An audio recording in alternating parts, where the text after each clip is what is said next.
So, you found a dirty left behind shoe in a really odd place. Your first thought might be, why would anybody leave these behind? Well, the saying goes, one man's trash is another man's treasure. So if you find yourself in this scenario, here's how you can take those diamonds in the rough from this to this.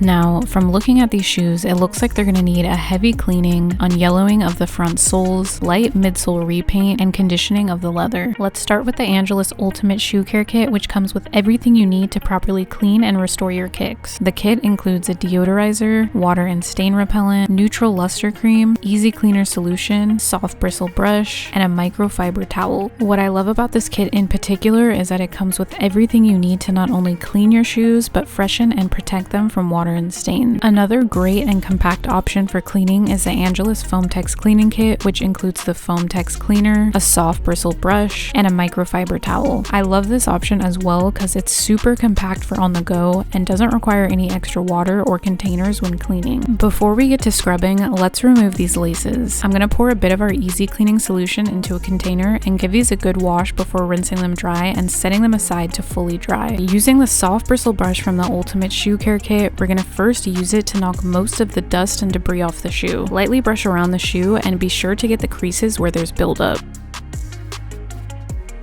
The shoe is looking a lot better. Now it's time to get to cleaning. I'll be cleaning one with the Foam Tex Cleaner and one with the Easy Cleaning Solution. Let's start with the Foam Tex Cleaner by pumping some of the foam onto our area. All we have to do is give the area a good scrub and then wipe away the foam with the microfiber towel. It's that easy. Like I said, this cleaner is great for on the go. You could keep some in your car and clean pretty much anywhere without the mess.